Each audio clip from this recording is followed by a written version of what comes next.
around 2015. Could we please take this down and pull up Plaintiff's Exhibit 93? 93? 93, yes.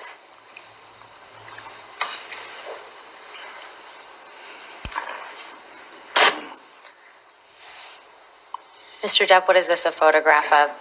That's the knife in full view. That's the full side of that knife.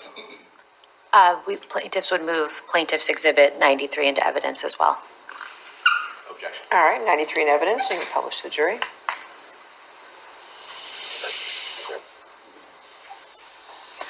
Mr. Depp, do you recall the occasion on which Ms. Heard gave you this knife?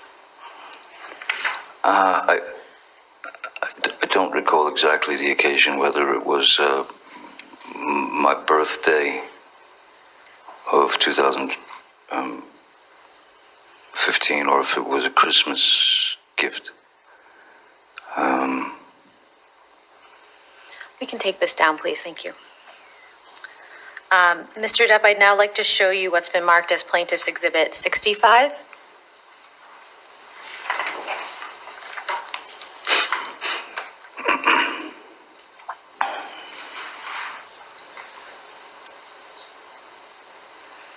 And I believe this has already been offered into evidence. Yes. If so, if we could please publish to the jury. Thank you. Mr. Depp, what's reflected in these photographs?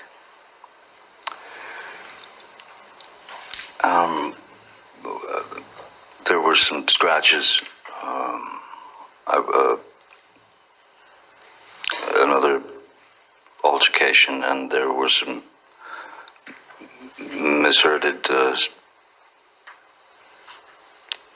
come at me with her nails or hand scratching at me. And who took these photographs of you? Once again, I believe this was Mr. Pett, Sean Pett. And when were these photographs taken?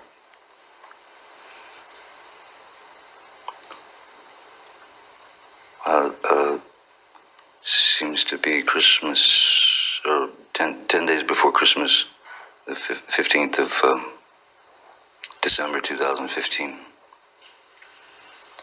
Mr. Depp, do you remember what led to you having these scratches on your face? This was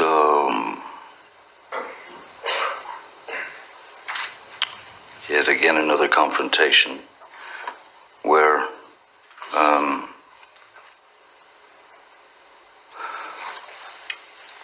as was my regular practice, there had been an altercation. She was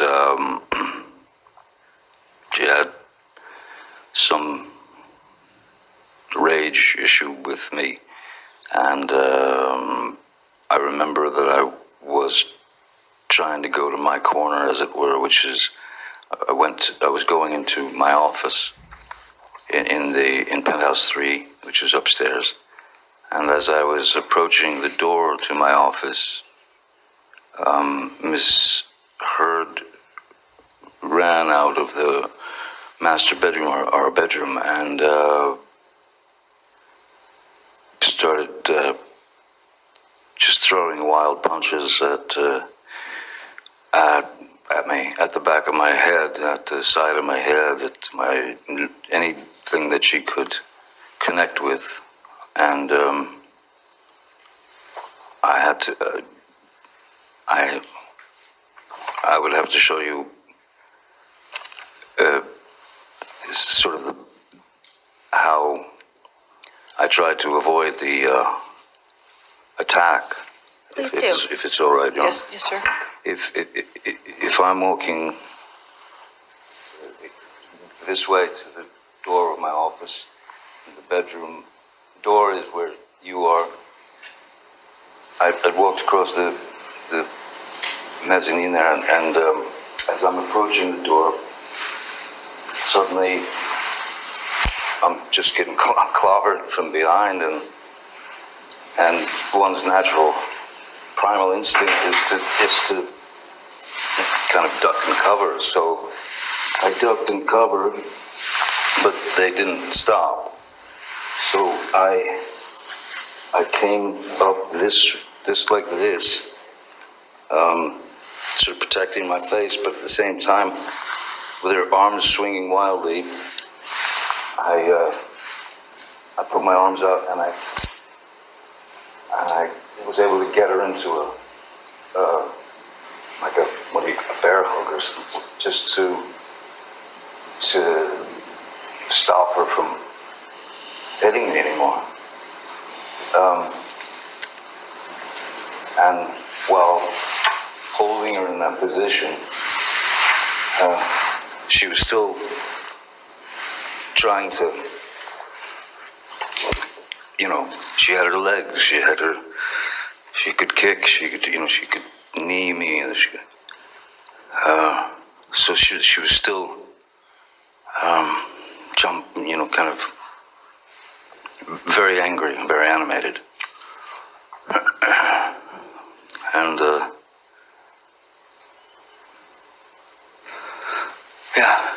was unpleasant. What happened at the end of that situation?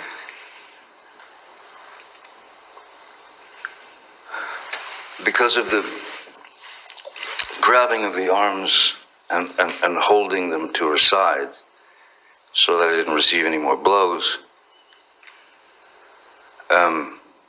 and she was still fighting, I believe there was some kind of contact with our heads, our foreheads, as would happen if you're trying to calm someone like that. And then that was when she accused me of headbutting her, of giving her a headbutt and breaking her nose.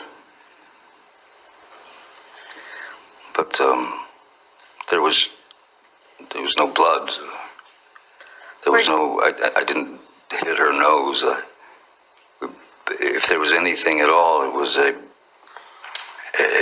a bump of. Well, I'm trying to restrain her. She's trying to get out of it. There's going to be some contact here and there, accidental contact, but not a headbutt. How did you escape this altercation?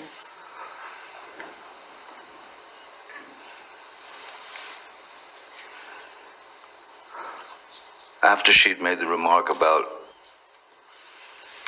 the fact that I headbutted her, which was just impossible,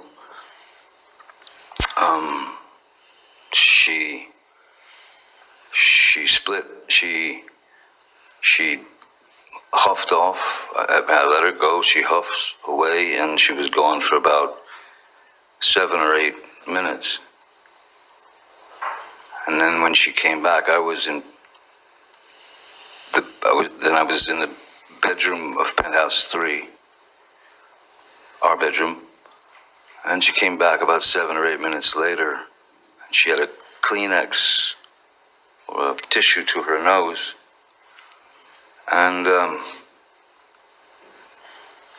And she pulled it away from her nose and she showed it to me. And there was red. There was indeed like red color on the tissue.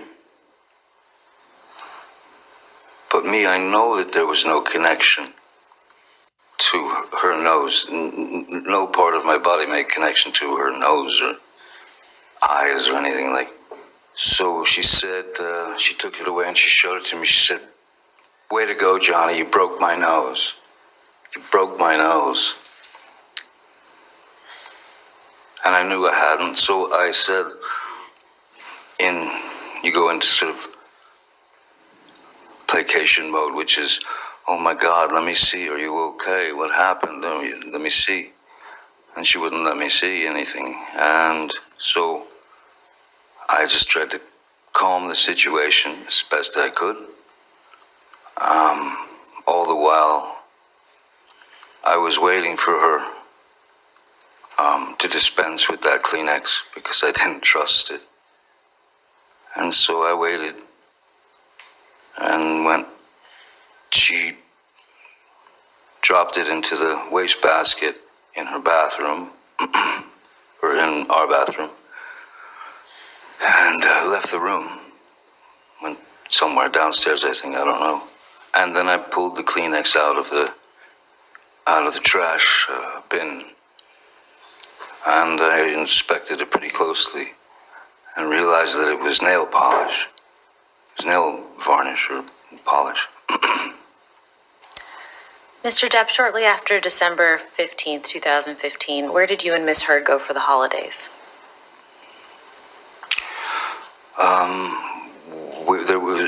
It had been planned for a while that we would be going to the island, and we would be going to the island with my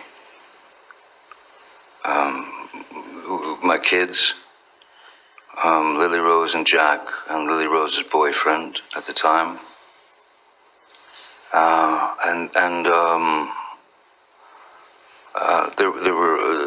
there's a friend of Amber's called Alice Temperley, I believe her name is, and her boyfriend Greg Williams, who's a very well-known photographer, and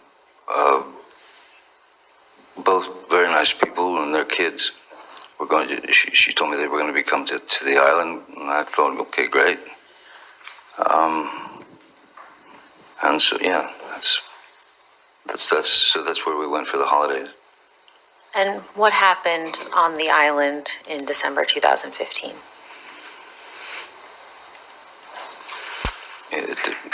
Many things, but Was there any violence by Miss Heard against you? oh yes, there were a couple of incidents that were, again, just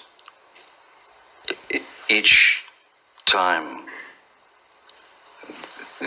one of these incidents would occur, it seemed to get worse and worse. That is to say, as opposed to fists or anything like that. I'd set up on the back porch of the house. I'd set up an area with an easel and oil paints and a can of mineral spirits, linseed oil, brushes, everything, so she wanted to paint. So I had set it up for her. And again, I remember sitting at the table where most